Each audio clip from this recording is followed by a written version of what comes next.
I love this job. I love helping people, and I love solving problems. People don't know what it's like living in a village. You have so many hoops that we have to go through, and weather is the most problems that we have.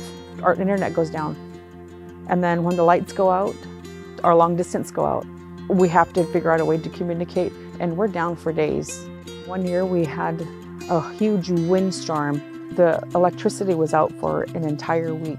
Everybody lost all their subsistence for the whole year, and we're so scared on how we're going to survive because the cost of living here is so high.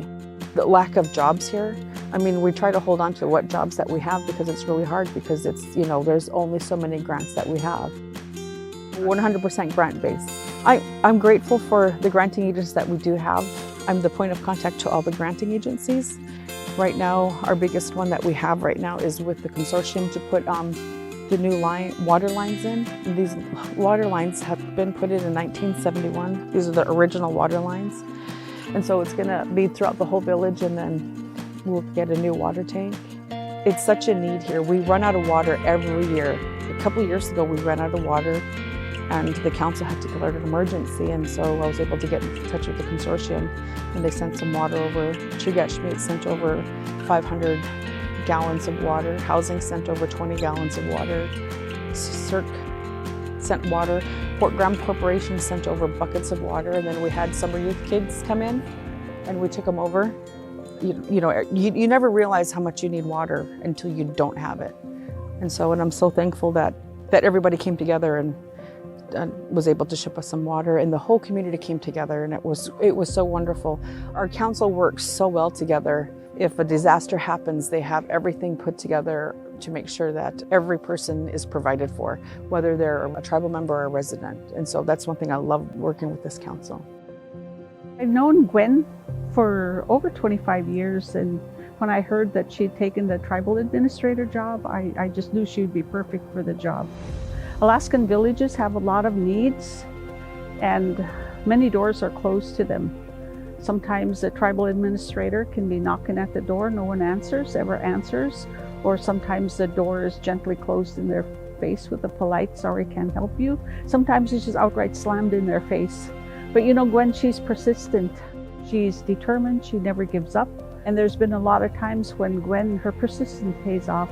She's been there at the right time, at the right place, and it's benefited Nanwalek greatly. For instance, this water project that they're working on right now, I think she worked on that for 10 years.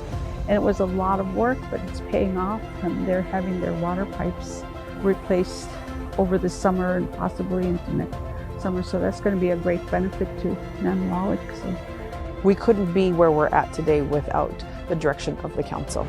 I think that's the best thing for the community, is having a really strong council behind the administrator to move forward.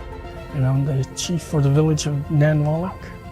I wouldn't want to live anywhere else anymore. It's like, I tried a lot. I saw stuff, but this is home, and this is where I'm going to be till I'm gone, pushing up daisies. So basically, want to keep a healthy, traditional, subsistence way of life, and we need to live together and stand up together and make sure we don't get run over by anything.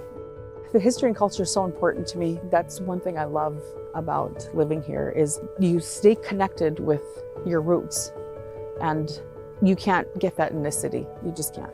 You can't have fermented fish eggs at school. You can't have seal fat at school, but here you can.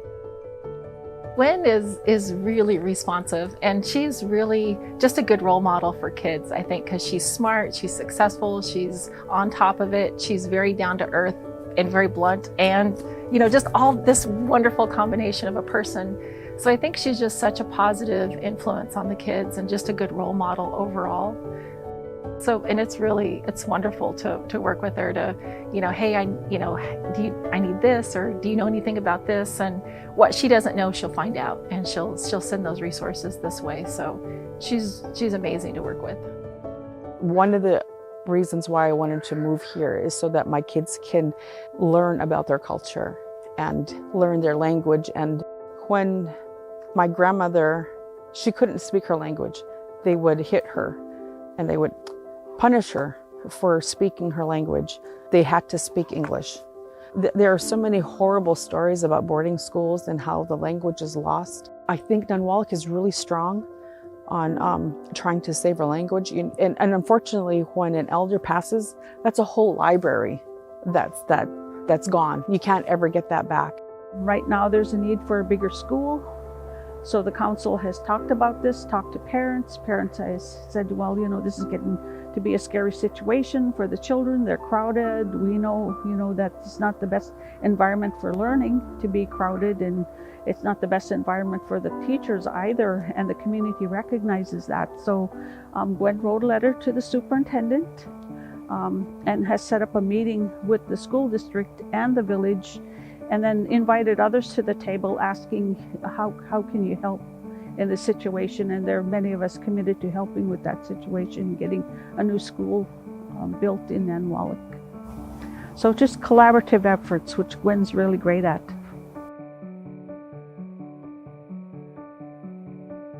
Me personally, we need to keep our culture, our tradition. We need to keep maintaining it and using it and doing it and living that way if we want to pass it on. Education should be taken so seriously. And I always tell my kids and all these kids here, I was like, that's one thing no one can take away from you, your education. They can take away your house, they can take away your car, they can take all your material things, but they can't take away from you your education. Work hard at it. I really love my job because things could just be at their worst. Things aren't going the way they're supposed to be going. And then you get that one phone call and it's like, hey, this is perfect. Everything's working perfect for this grant. You are at 100%, and that's what makes my job. You can't get anything better than that. Living in a village and being able to get a $4.4 million grant to get the water line for the community, I can't ask for a better job. I love the positive outcome. And if it doesn't come at a positive outcome, I figure out how to do it. I'm Gwen Kvasnikoff, and I am a tribal administrator.